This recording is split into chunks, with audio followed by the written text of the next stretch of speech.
It's my pleasure to welcome our Honorable Registrar Professor R. Shivappa, who has the backbone of the academic activities. His presence here shows his dedication and leadership qualities to the critical time in global health. Already, Professor Madam, given her request, Professor Lakshmi Devi, welcome, honor our registrar. I welcome Professor Lakshmi Devi, Chairperson, Department of Studies in Microbiology, University of Mysore, Professor Shubha Gopal, Professor Srinivas, and the faculty members and the participants for the second session. It is my pleasure to introduce today's speaker, Dr. Gokul Shankar Sarvasan, Senior Associate Professor of Microbiology, Deputy Dean, Student Welfare and Alumni, Faculty of Medicine, AMIST University, Malaysia. He pursued his doctorate in the field of microbiology with an extensive career of more than 10 years in industrial research and more than 17 years as faculty in microbiology for the postgraduate and undergraduate students in India and Malaysia. He has received several awards, to mention few. Young Scientist Award in recognition of outstanding contribution in the field of medical plant research, University of Colombo, Sri Lanka. SAB Award of Excellence in Food Safety, Alumni Achievers Award, 2016 Excellence in Food Microbiology, Best Teacher Award 2019 from Microbiological Society of India. He has published over 50 research papers, 10 scientific articles, 2 books, 4 chapters. He has successfully guided 3 PhD and 4 MSc microbiology students. Currently, he is principal investigator for FRGS Grant Award, Ministry of Malaysia. Member of editorial board and reviewers of several scientific journals. And with this brief introduction, Dr. Gokul Shankar will deliver a lecture on food safety in hospitality industry, bridging gaps between reality and consumer expectations. Before starts the speaker, our Honorable Registrar, he will talk few words on this international webinar.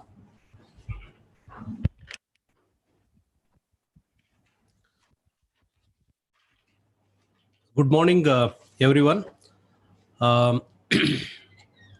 Chairperson of the department, Professor Lakshmi Devi, N. Lakshmi Devi, another Professor Dr. Shubha Gopal, and Dr. Satish, Professor of Microbiology, Dr. M. Y. Srinivas, Professor of Microbiology, and Dr. Anand Tamtam, President AMI Mysore chapter, who has already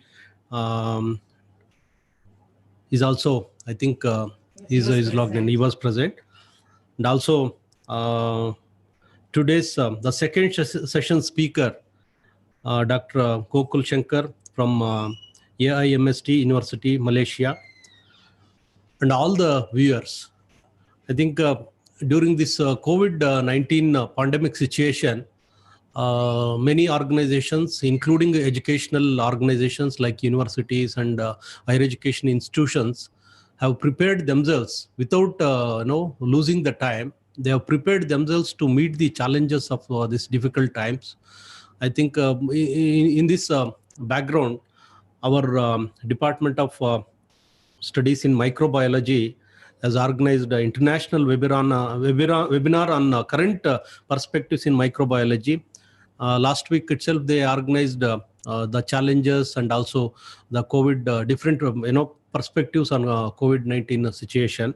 And again, this week they have organized another program. I am extremely happy, and also it's going to be beneficial to the students, teachers, researchers, and general public as such. It's going to contribute to the knowledge of difficult times. Definitely, and this session, the food safety in hospitality industry, bridging gaps between reality and consumers' expectation. I think that's a very relevant topic they have chosen. I think Dr. Gokul Shankar, who is going to deliver speech on this one, which will be very, very beneficial. And I'm extremely happy that all the departments are organizing one or other seminars like this, and many departments have taken this initiative. I'm also expecting other departments who have not taken this kind of initiatives, so they will also be prepared. And our university is equipped with all technical know-how, and also we have a e-launch, and all the departments are geared up, and teachers are motivated to do this kind of activities. So I've been invited here to speak few words, and I'm eager to listen to Professor Gokul Shankar, who is participating from Malaysia.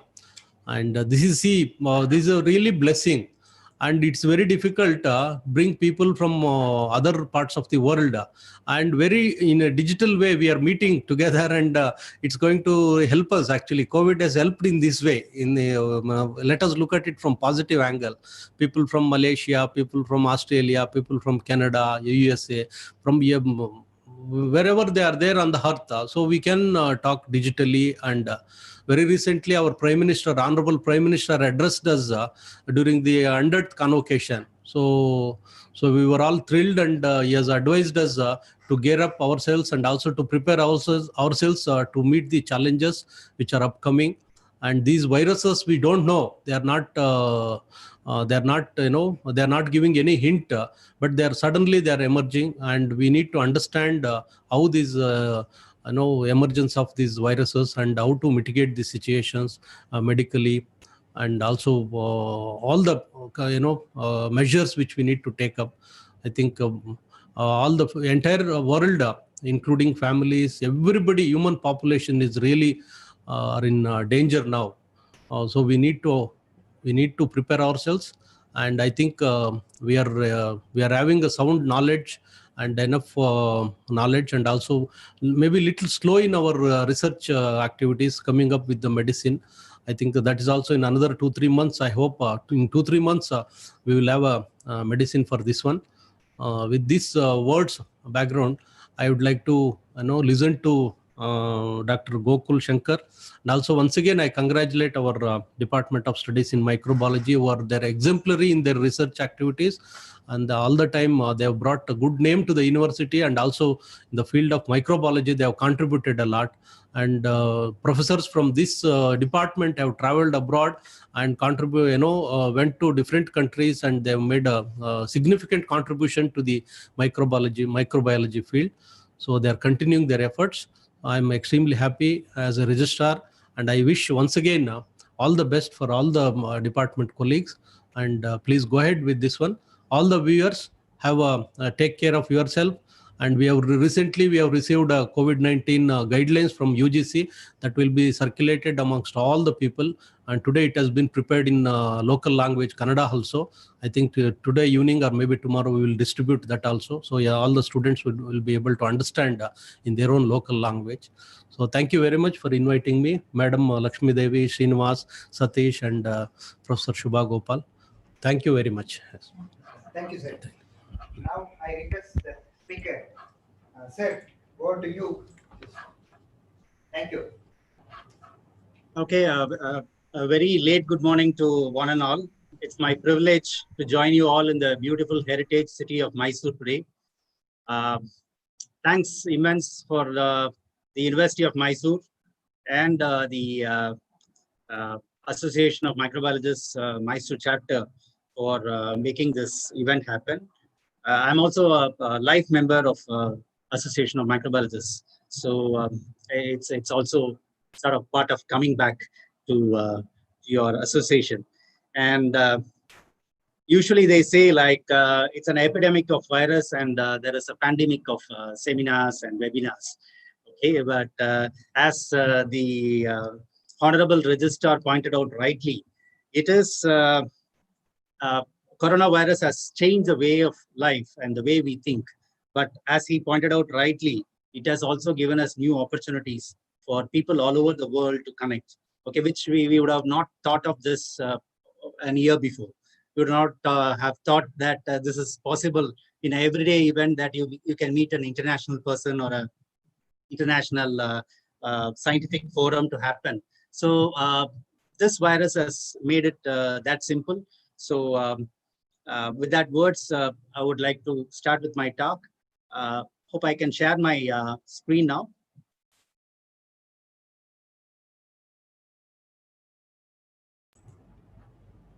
Please go ahead, sir.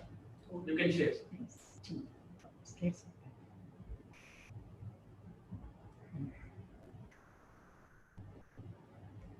Okay, is the screen visible? Yes, sir. Okay. Okay. Thank you. And this is actually one of my passionate topics to talk about food safety in hospitality industry, because I was also part of the hospitality industry. Because if you look into my career, I was partly with academics and partly with industries, and I was also part of the hospitality industry for some time. So it's more sort of a sharing of my experience, what I had in these industries. And okay, so always when you look into the what is the expectation of a consumer and what is in reality, you find there is a big difference, a difference which needs to be bridged.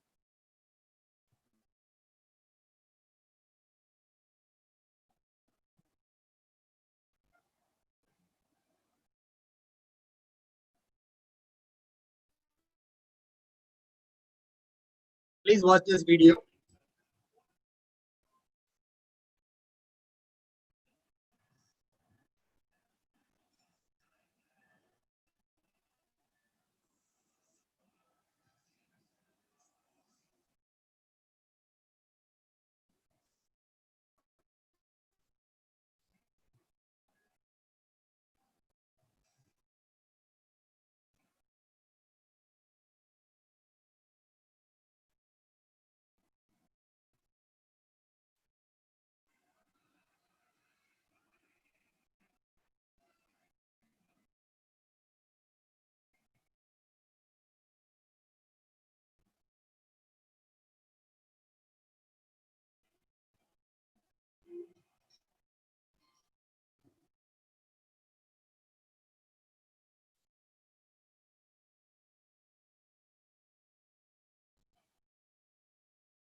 Okay, hope you enjoyed the video. Like that's how the difference is. What is the expectation of a consumer and what is the reality? When you talk of the hospitality industry includes all the restaurants, hotels, including the five-star hotels, all the recreation events, the catering to which all the events like marriage halls, even including the services for flight catering, catering in trains. It includes everything. So if you look into what the World Tourism Organization has recorded, okay, it's not a very recent record, but in between January and August 2017, they've reported that almost 901 million international tourists were going all over the world, which is actually 56 million more than what has happened in 2016. So which means like more number of people traveling, then means like more number of people eating outside. So that's where the hospitality industry comes into the place. Not just that, it's also the transnational trade, travel, the migration from different countries, the globalization, and marketing. Actually, they have also increased the risk of cross-border transmission of infectious diseases and foodborne illness. So if you look into the United States alone, for the past several years, a lot of Americans have started eating more meals in restaurants than what they make at home. I hope you will all agree that it is the same trend all over the world, including that in India and Malaysia. The US Centers for Disease Control and Prevention, actually it estimates that in a year, 1 in every 6 Americans, almost 48 million people get sick because of uh, foodborne diseases, and almost 3,000 people die, and so many get hospitalized. And this is the data which is there from the CDC of United States. And if you look into a country like India, like we do not have formal data like this. And so it means like uh, it's not that a lot of people are going to die of foodborne illness, but a lot of people will become sick, and that is possible. So if you look into this data again, what we have presented is the unidentified pathogens account for almost 14 million illness in 2010, which is almost 60,000 hospitalizations and 1,800 deaths. So which means like what is reported is just a tip of the iceberg. So if you see this picture, what we see as reported positive cases or lab confirmed cases is just the tip of the iceberg. The major chunk which is below, which is hidden, it is like a lot of cases which go unnotified, or they do not get admitted to the hospital, or they come to the hospital, but their samples are not taken. So we do not know whether it's a foodborne illness. So why is this significant? Is like the deadly outbreaks of all these foodborne illness have brought in attention or to the food safety. And all over the world, the Food and Drug Administration, normally known as the FDA, has trying to bring in new steps to upgrade the food safety system. Either it is by constant surveillance or by enforcement. But what is more important is like the consumer awareness is increasing day by day, and they demand safe food. And it's also partly that the hospitality and the hotel industries have realized that food safety is a key to protecting their business and the brand image. So the question I would like to ask is like, for the hospitality industry, is the food safe by chance of good luck or by good management? It is not that a lot of people eat your food and they do not become sick because of luck. It should be because of good management. The New Zealand Food Safety Authority brings in few important guidelines, which includes like there should be a confidence in the business that the business will be safe. That confidence comes only when there is a food safety. So the basic principle is like you do not sell anything that makes people sick. And as you all know, food business is one of the fastest growing business, and it is one of the business which will be there ever. From the time man's evolved, and from the time we are going to be there, food industry will be there, because we all have to live and we all have to eat. So food industry will invariably will be there. But the need is like we need to have a safe food industry. So food safety program, actually it's a program which encompasses every member in the system, so that it's a comprehensive system and each one needs a commitment towards the system. And why we need to spot all these food safety problems is like, it is to save time, money, and worry. Okay, so we do not want any surprises in the future. So as we discussed, why this food safety is significant is like, say we say like you have the news headlines from the newspapers like this. Brett Lee suffered food poisoning on an Indian tour. Actually, does it give a good image about the country, or does it give a good image about the restaurant or the star hotel in which the player had stayed? You can go into one more title which says, did food poisoning cost Saina Australian Open title? So they write to the level that even a food poisoning incident can be a win or loss for a country or for a nation. So it's always a constant fight between the man and the microbes.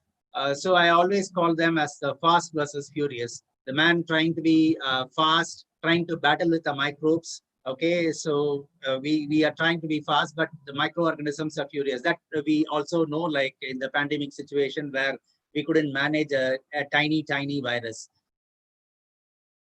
So as microbiologists, most of you will know, like there is most of the bacteria has 20 to 30 minutes generation time, like and when it is a logarithmic growth phase, they grow exponentially fast. So say if it is from time zero, if you look at it, if there are 1,000 microorganisms, okay, in the time zero, and they are going to be in 5 hours time, if the fruit is not properly stored or protected, there is going to be 1 crore microorganism, 1 crore bacteria, whatever cells was there initially, it is going to divide, multiply, and going to be 1 crore in 1 gram of the food.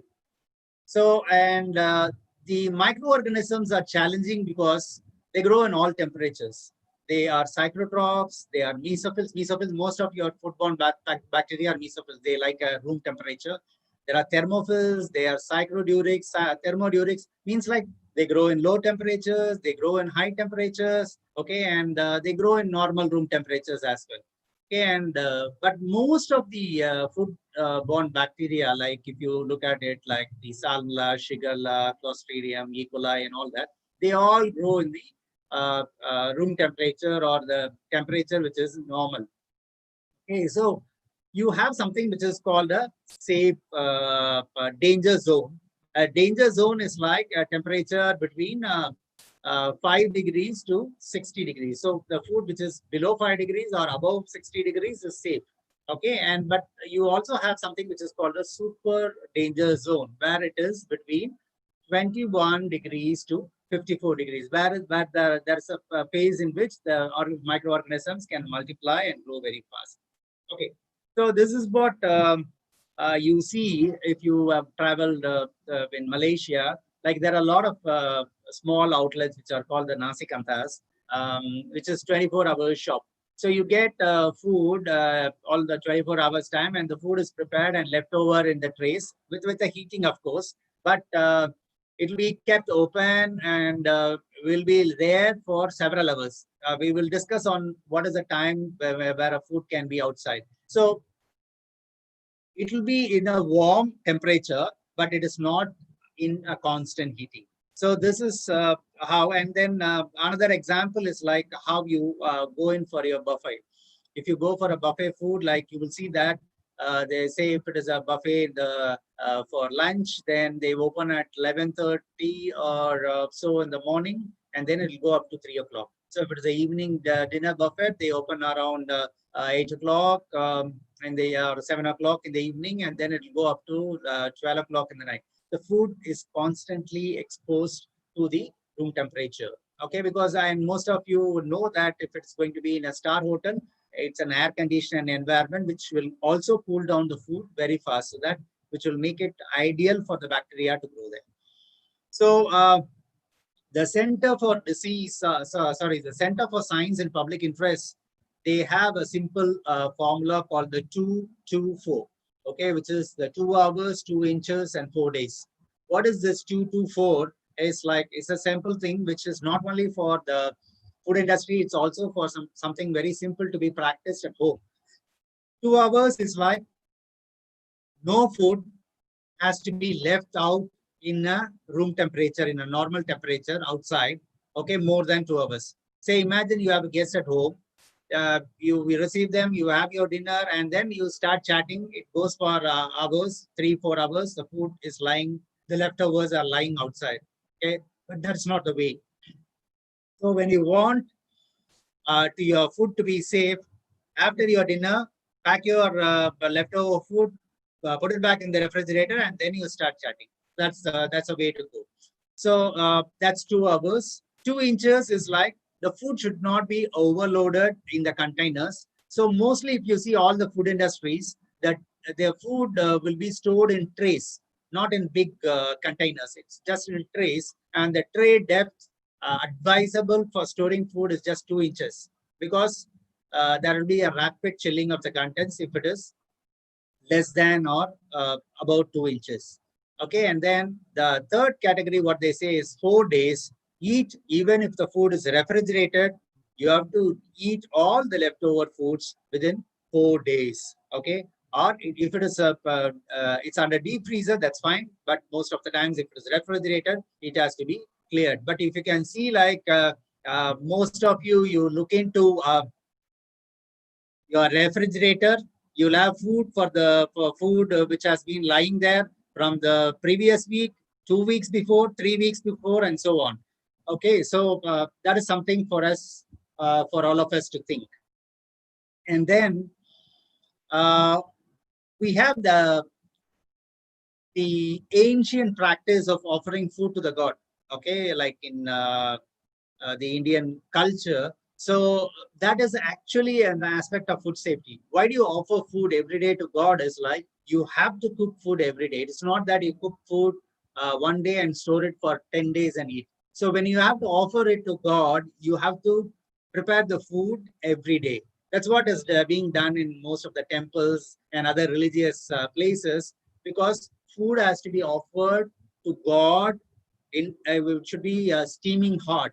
The scientific reason behind it is actually food safety. Okay, the hot and food which is prepared on the same day and served at the same time, it's going to be safe. Okay, so when we talk about the health of the staff uh, who are working in these as employees in the catering industry, they actually contribute to a lot of these infections. So if you see, like out of the 3 outbreaks which happen in US restaurants. So why I'm saying about US as a restaurant is like US is more uh, uh, having a lot of food safety protocols, food safety procedures, and the guidelines are strict. Even this, in spite of that, you have out of every 3 outbreaks, you can see that 2 outbreaks are as a result of the infected employees. Okay, and then every food industry, they all know that any employee who has got vomiting, diarrhea, or any sore throat, or they have an open wound and all that, they are not supposed to come in for work. But practically it doesn't happen, because say, for example, there is a banquet dinner which has to be arranged for 500 people or 1,000 people, and then 10 chefs are there in duty. If by chance 2 chefs are on leave that day, then it becomes difficult for them. So there is also pressure from the management to the employees that sometimes they were forced to work despite knowing that they are ill.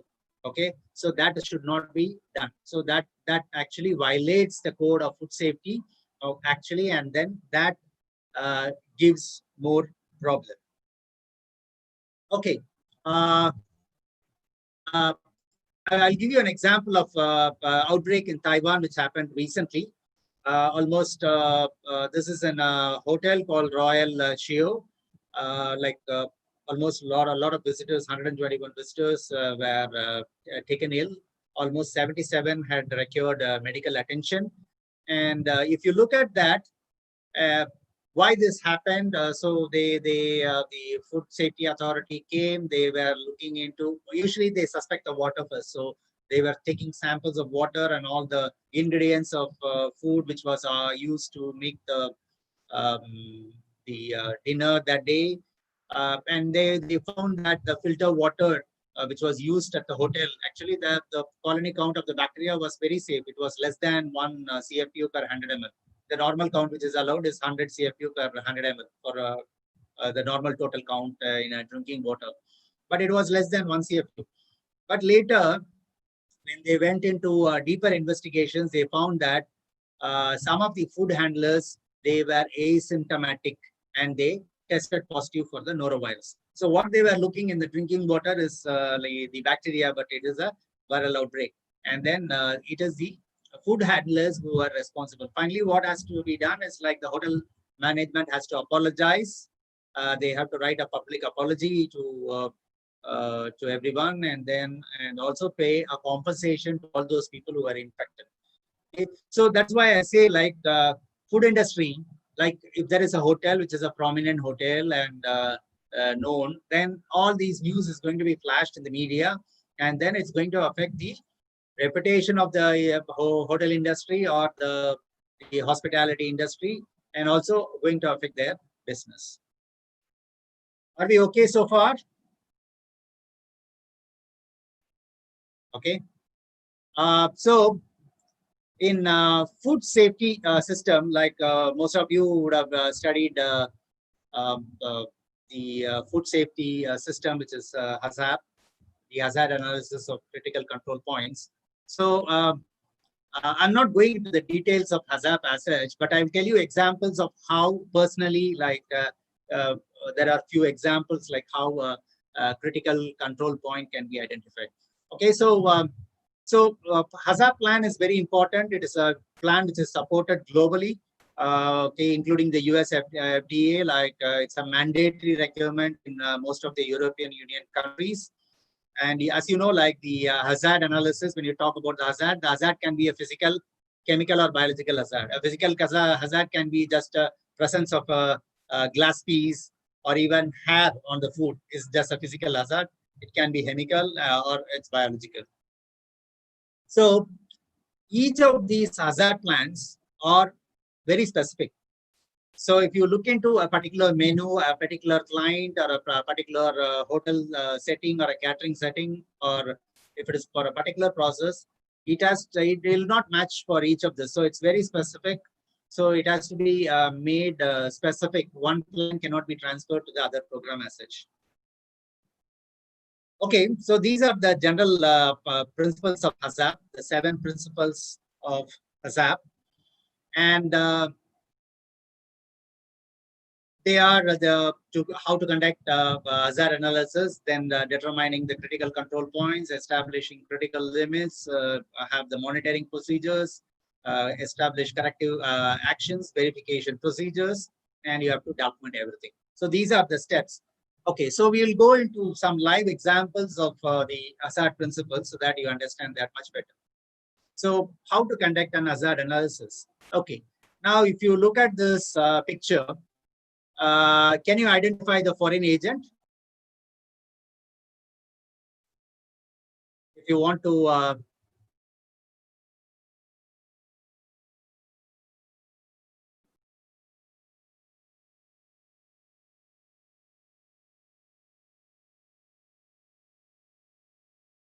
yeah, anybody wants to answer, like you can come in the chat window if you want to say, like can you identify the foreign agent then? Okay, I have some chat messages. We will look into that once we finish the talk. Yes, please. You can type in your chat window if you know the answer. Okay, a worm. So from the picture, if you look at it, you will have it looks like a worm in picture A and B. Okay, but we go into a more closer look, then this one is definitely a worm, and this one, does it look like a worm?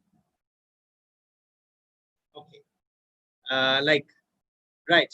The second one was what I was showing in this picture. It is actually not a worm; it's a cigar butt. So this is a cigar butt. So like I sometimes like we see a lot of caterpillars, worms also there. If it's a green vegetables and all that, sometimes you see a worm in the product. You should know like how a live worm looks like, and after it gets cooked, how it looks like, so that you know to differentiate between a worm and other forms of foreign bodies. Okay, so sometimes even people will accept a worm in the food. Okay, though not if you are eating in a hotel, that you will not accept. Maybe in at home, if uh, your family member has made a spinach and it has got a worm, then maybe you will accept that. Okay, so but definitely not a cigar butt. Okay, so this is because there is a protocol that all the food handlers are not supposed to smoke in the cooking area, okay, or in the food where the production on or on the service area. Okay, that's not allowed. So if this has come, then you have to identify like how this has happened. So the hazard analysis should include like how many workers are there, how many of them are smokers, how many take a break in between their work, or they go missing during the work, they go for a smoke in between. All that has to be taken into account. Okay, so in most of the times when you see like the fresh juices which are served, even in the star hotels, sometimes will have a higher load of microorganisms. Sometimes you will see that there are even coliforms in the juices. Basically, that's if the raw vegetables and fruits, usually they have a coliform count, but if they are washed properly and processed, then there should not be any coliform in that. But what we found that we always find that in spite of the best procedures, we found that the number of the microorganisms, the load is always higher in the juices. So we found that the culprit later to be the ice cubes, and then nothing problem with ice cubes also, because the water which was used for making the ice cube was also treated water, and the cubes which were made were also of good quality. But what happened between is like from the ice cubes vending machine, when these were transferred from the ice vending machine, which is in a different area, to the kitchen where the juices are prepared. Okay, like by the time when it's shifted in trolley, and then the person who was shifting it, he was having he was going with a gloved hands, but he is pushing the trolley with the same glove, and then using the scooper, which is used for taking out the ice cubes from the ice vending machine, and touching it with the same gloved hand. Okay, so that had added and then they had the habit of leaving the scooper inside the ice vending machine. So after we started observing this as a hazard, like what we suggested to them is like there should be a tray of hot water in which the ice scooper should be left, and the hot water should be kept boiling. It's sort of a kettle. Okay, so whenever people come and they take with a high scooper, the scooper will be sterile, and they were asked to take the use a scooper with a new glove, to use a new glove, and then that reduced the number of organisms in the juices. So first, basically that's what important. Like in a hazard analysis, like you need to find out where it is going wrong. If you can identify the step, then you will be able to stop the contamination. Okay, so this was an example of slime in the ice vending machine. This is again from a star hotel. Like that was the quality, because there was no proper cleaning schedule for the ice vending machine. So this was, and then you can see that from the slime they were able to isolate a lot of fungi and bacteria from that. Okay, and the other thing which we have commonly observed, like during our studies, we found that the water in the water cooler will always, it's not just, if it's of good quality, you will see that the water will have not have coliforms. But even without coliform, but this is a tube, this is a normal MPN tube which we use for the coliform test, right? So you can always see, but we always found that there is a greenish growth on the top of the water, okay, and then it's not a gas producer, so it's not a coliform. So later we found that this is Pseudomonas. So Pseudomonas is one organism which you will frequently isolate in the water coolers. Okay, even if coliforms are not there. But as you know, like Pseudomonas or members of Pseudomonas are not allowed in the drinking water sample, KSH. So conduct a analysis is like looking for a in a Pokemon Go game, like looking for a Pokemon. It is for the hazard expert or for a food microbiology safety officer to go and look in for like it's going to be a challenge that you each time you have to go looking for hazards and then you try to solve them. Okay, you should have an eye for the hazard. That's what is important when you are a food safety officer.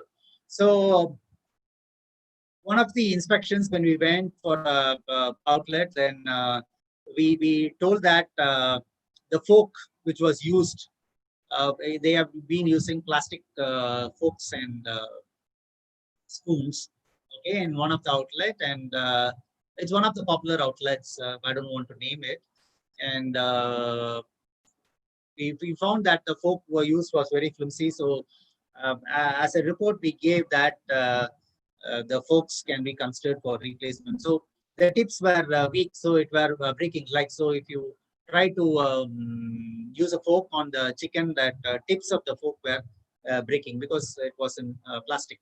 So actually after the report, the outlet understood the problem. They were reviewing the plan, and but they were also worried because that if you replace spoon, then it's going to involve extra cost for them. So they were reviewing the plan, but it was not implemented immediately. But what happened is, like in a month's time, a mother reported that 15-month-old daughter swallowing a broken piece of the fork, because when the kids come, no, they keep playing with the fork spoon in the outlet. So, and then the outlet received a court notice of negligence. So if the outlet had replaced the fork immediately after the report of the inspection visit, it would have saved them this legal thing. So sometimes acting on time is important. So you need to have an eye for the hazard. Okay, sometimes if you look at the forks which are supplied in certain airlines, if you have traveled in some budget airlines, you would have seen like the quality of fork, plastic forks are very poor. They're very flimsy and tend to break when you start eating. So this is how you can see that the broken piece of the fork. Okay, so by mistake, adults can manage because they can see that the fork is broken, but kids, it's always a problem that they can swallow the broken piece, which is a hazard. Okay, and looking into the hazard analysis perspective again, determining a critical control point, it's a role of a Sherlock Holmes. Or if you have watched the famous movie Anjam Patra, actually it's a Malayalam movie. Okay, it's a detective movie. Like, if you have not watched, you have to watch. Okay, it's a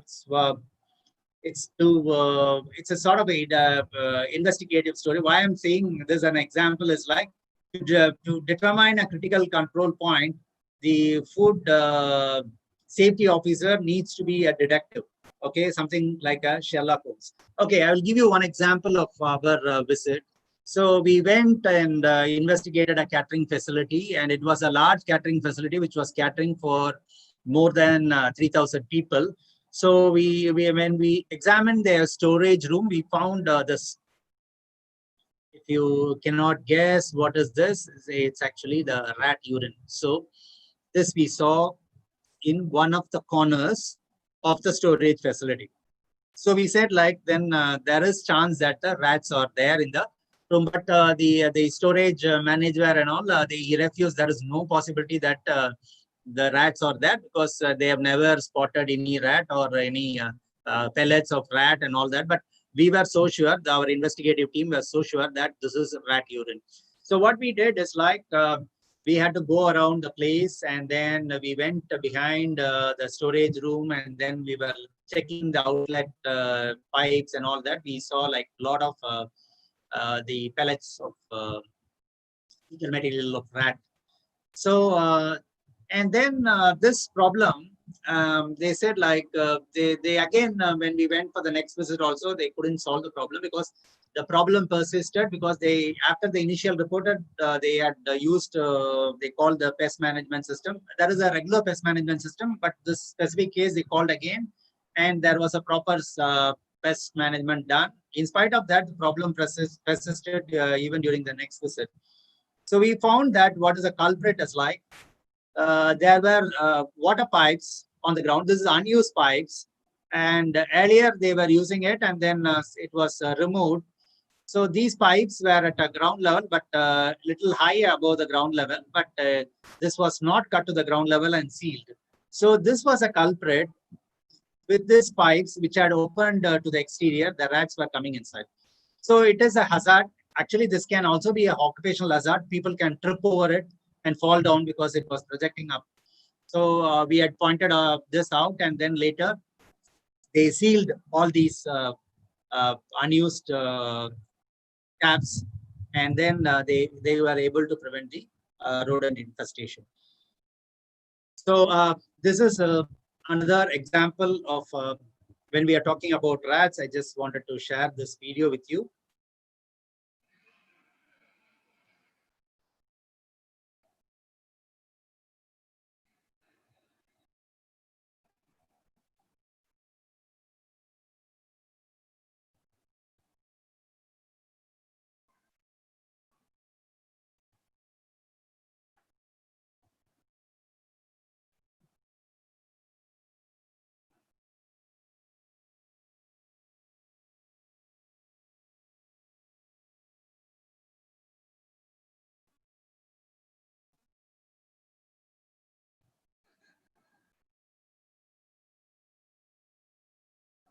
Okay, that was the Jerry part. So let's see the Tom part.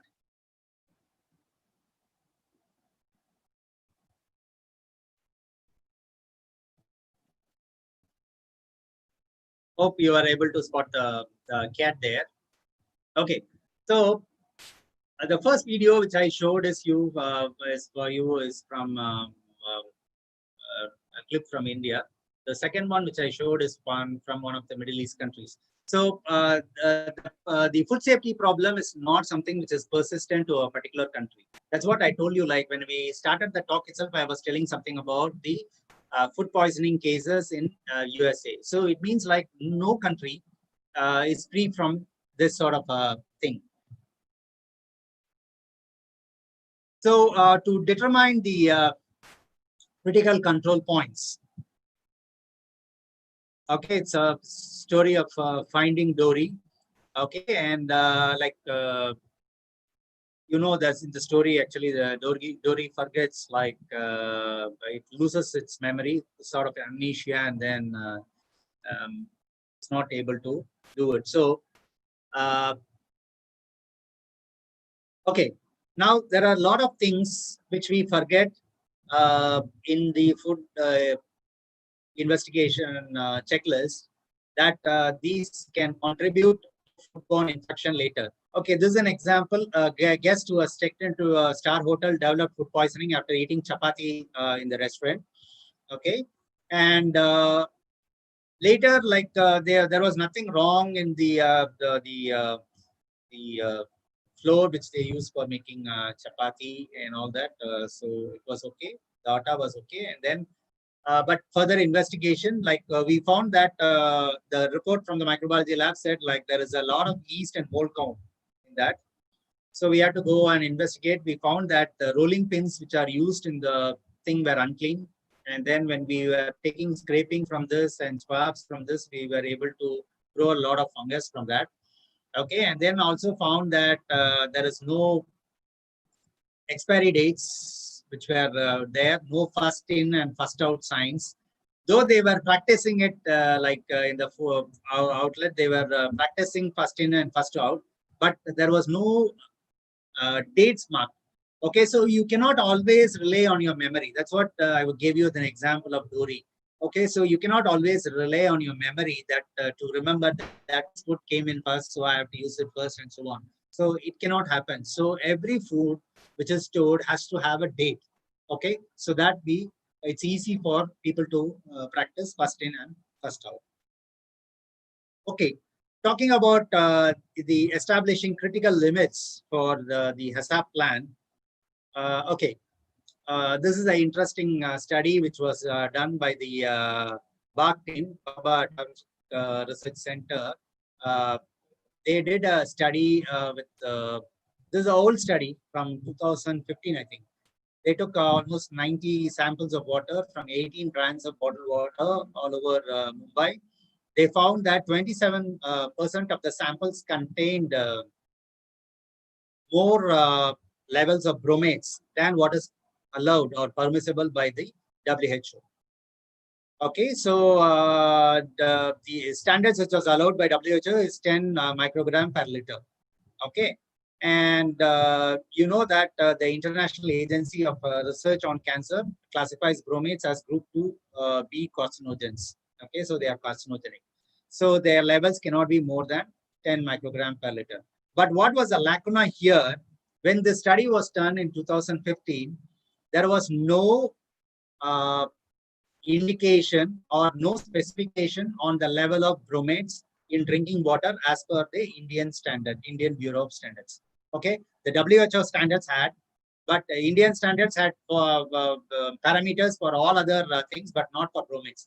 Bromates are usually formed like when you have the bromide, like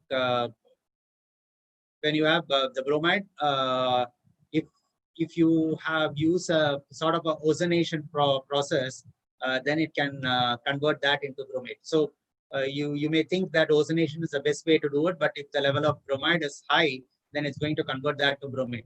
So, but all the products did not have. Why? Because some of them were using the filtration before, like they were using charcoal and other carbon based filters. So that was reducing the level of bromide. So those did not have a problem. But those who did not do that, okay, they had a higher level of bromates. But this study was published, and later after this, but actually this was a study published in 2015. Earlier, there was a study which was published by BARC, which was in 2011, I think. But after this, this was published widely in the newspapers, and then the Bureau of Indian Standards. Later, after a year in 2016, they included that the level of bromates are mandatory as per the bottled water standard. So that was a new introduction. So that's how, like sometimes there are limits which are there, but if it is not prescribed, if it is not written down as a regulation, then it's very difficult for the inspectors to follow. Okay, so to establish the monitoring procedures, okay, how well is your monitoring procedure? Say if you look at it like you remember the story of the Jurassic Park, where the Indominus Rex is monitored by thermoregulation, but the new dinosaur that was developed actually that can escape the thermal scanner. So that is how your monitoring procedure is. Like you have a monitoring procedure, that's right. But are there hazards which can escape the monitoring procedure? That's what you have to look into it. Okay, so I'll give you one example for that. It's like a survey was conducted in duty hours, okay, in a restaurant, or 8 hours a day. Like what they found that women on an average, they touch 20-30 times, they touch their hair. Okay, men touch their face or body parts 15 to 20 times in a day. And now 80% of the men who use the washroom, I'm talking about not the general public, I'm talking about the food handlers who go to the washroom during their work time, wash their hands, only 80% only wash after they use their urinal. And out of the 80%, only 40% use the soap for washing. So these are things which is a normal thing which is known to everybody, but who monitors that? If it is not monitored, then there is always a hazard which is hidden there. Okay. Okay. So when we talk about the establishing a corrective action, it's always like it's not just identifying the hazard, doing the thing at the right time. So how important is that you do the right thing at the right time? I give you an example. This was a third-party food preparation outlet that was preparing hot snacks, okay, in savories to be served to a major outlet.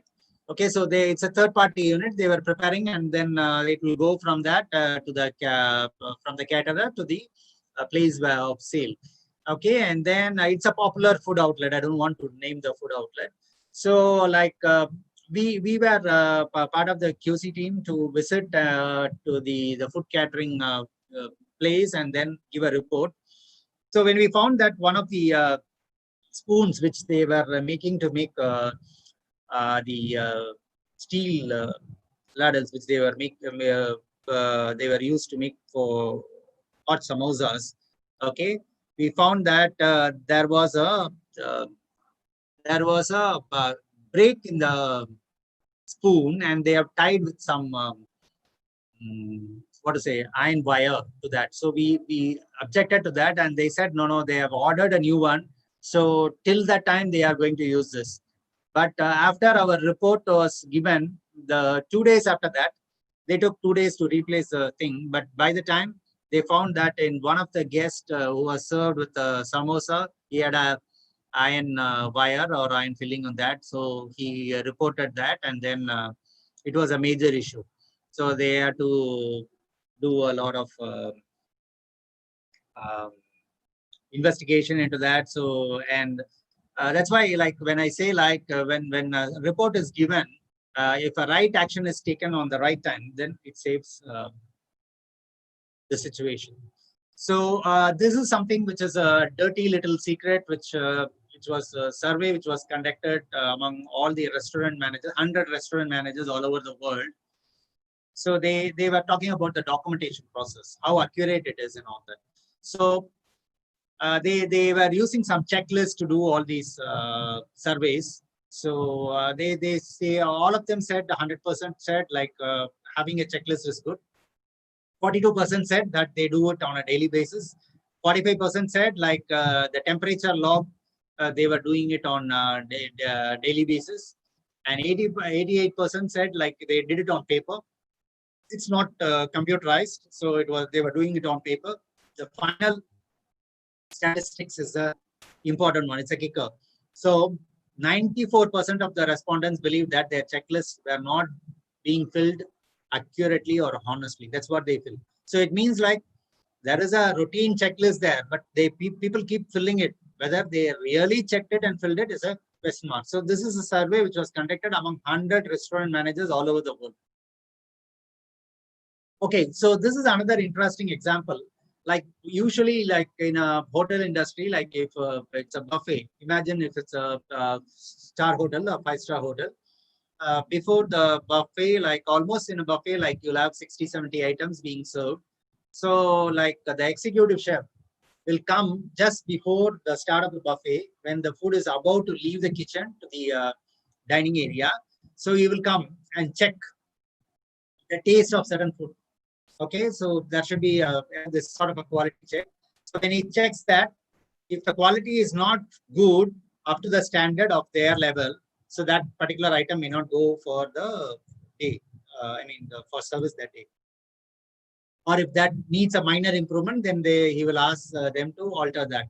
So, so I told you there are 30, 40 dishes. The chef comes, but do you think like he will be carrying 30 spoons with him to taste each of the food? So usually what happens is he carries one spoon and then he tastes the food with that. Then taste means like put it on your mouth, right? And then wipe it with a tissue or a cloth and then put the spoon in the next. So we found that this is not acceptable practice. We told them because this is not acceptable. But that is a procedure which is done in most of the hotels. So what to do? So what we recommended is like, instead of carrying one spoon, you carry a bunch of spoons and a hot boiling bowl of water or a kettle of water, boiling water has to be kept in the tasting place. So all the spoons, so if it tastes and then washes, and then it has to be put back in the hot water, so that there is no carryover of any possible contamination from the chef's mouth. Okay. Different countries have different rules. Like, say, for example, in California, they changed the legislature that initially they were using the what to say, hand gloves, but they removed that. No gloves was needed later. And then you can see, like, touching of food is a critical thing. It happens in a star hotel where they will do the final dressing with all the nice arrangements. They touch the food. And if it's a normal pani puri wala, that he will put his hand into the the water and then pull the water out for the puri. So touching of food is from the small roadside outlet to the five-star restaurant. It is there. Okay, so verification process is also necessary. So we'll look into this video.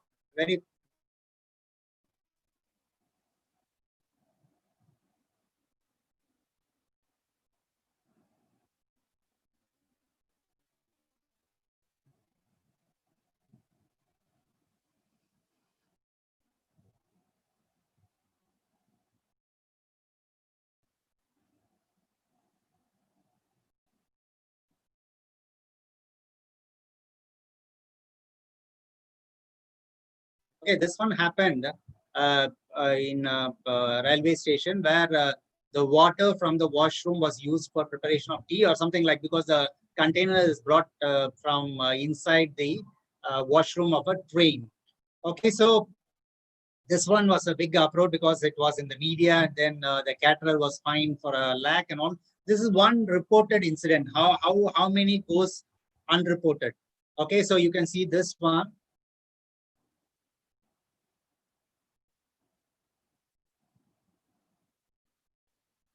Can you see the plates are being washed in the water, and will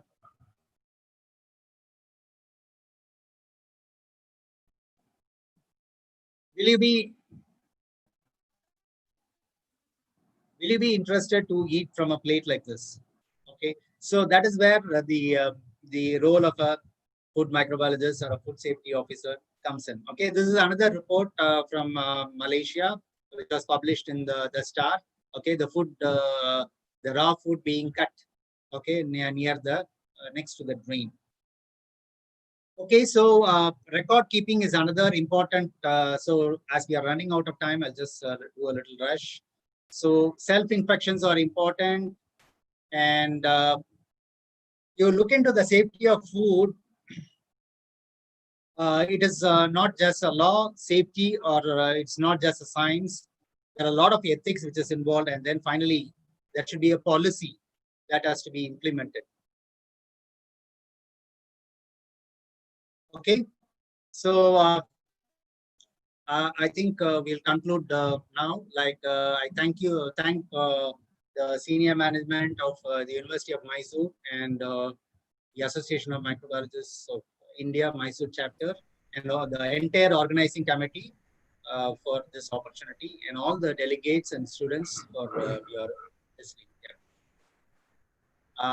So just remember, clean and healthy and hygienic are different things. All that is clean is not hygiene.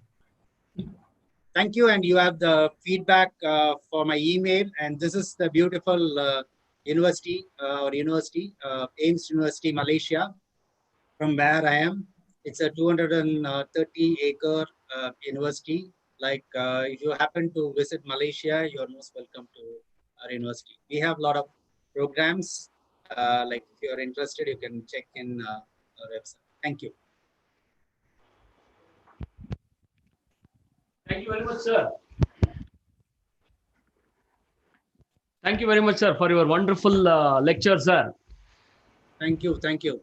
your lecture was blended with the examples, reality videos, which was making more interest there in listening to you. Sir, there are some questions from the participants. Yes. Shall we take one or two, sir? Yes, please. Others can, if other one or two we can take. Others can write to my email. I have. You can pass my email to them. Like they can write to me if they have clarification. Because already short of time, we have to start with the next session also. Sure, sir. Yeah. Sir, Rajkumar Meti, star hotels are better or roadside street hotels are better? That is the one question. If you follow the food hygiene practice, okay, any place is better. Okay, and it doesn't, if you do not follow the safety procedure, then it doesn't make a difference whether it is a star hotel or that's why I put a starting video like where the food actually comes from a street vendor and then gets served in a star hotel. Okay, so the thing is like the problem usually will be with water. So when you eat in a roadside shop, the problem is usually with the chutney. Okay, so the chutneys actually they are the culprits like most of the times because sambar will be hot. Sambar, anything above 60 degrees is hot. Okay, the chutney, if it is fried, the coconut is fried and the water used for the chutney is good, then it's not a problem. But otherwise also if they use hot water or boiled water or boiled and cooled water for chutney, that is recommendable. Even if at home you are trying to make chutney and you want to keep it for a longer time, you try using hot water. I mean, boiled and cooled water for making chutney. Your chutney will last longer. Even your coconut chutney will last longer. Based on chutney only, from Usha Ramesh, homemade chutneys are kept in fridge for a week or so and still finds its usage. That is our question, Usha Ramesh.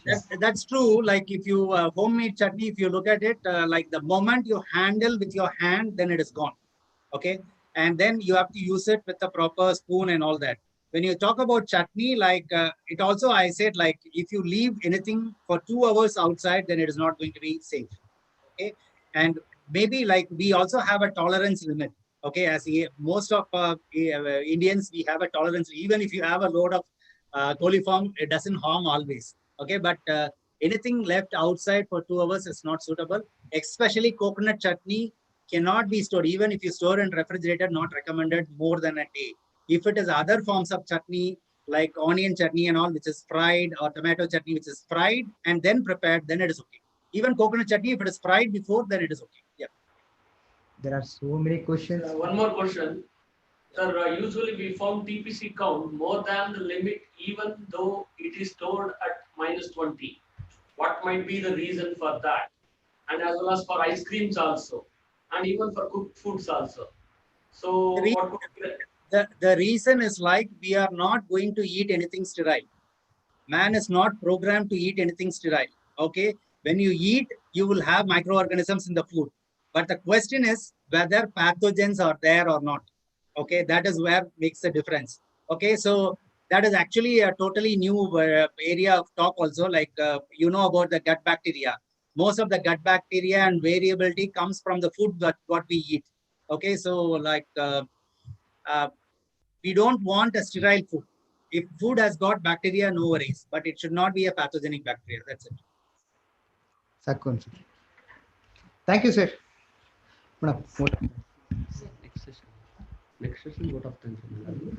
Sir, thank you very much, sir, for your very nice presentation with a special reference to role of food microbiologists and also food safety officers. That was quite interesting. And above all, that health, hygiene, cleanliness, a policy should be amended. That is the most novelty in the speak. I thank you very much on behalf of the University of Mysore, on behalf of the Department of Studies in Microbiology, and also on behalf of the AMI, that is Association of Microbiologists of India, Mysore chapter, sir. I thank you again for your very nice presentation, sir.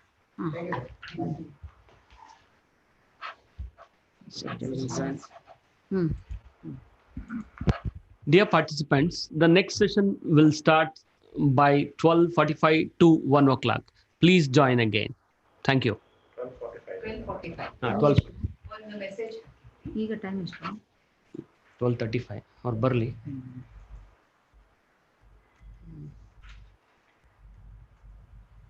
ಮೆದೀನಾಗ್ join ಆಗ ಕೇಳಿದ್ರೆ ಇನ್ನೂ join ಆಗಿಲ್ಲಲ್ಲಪ್ಪ. ಯಾರು? ಮೆದೀನಾ ಅಂತ join ಆಗಿದಾರ ನೋಡಿ. Angel ಅಂತ, Angelina ಅವರಲ್ಲ. ಅವ್ರದ್ದು true sir. ಓ sir,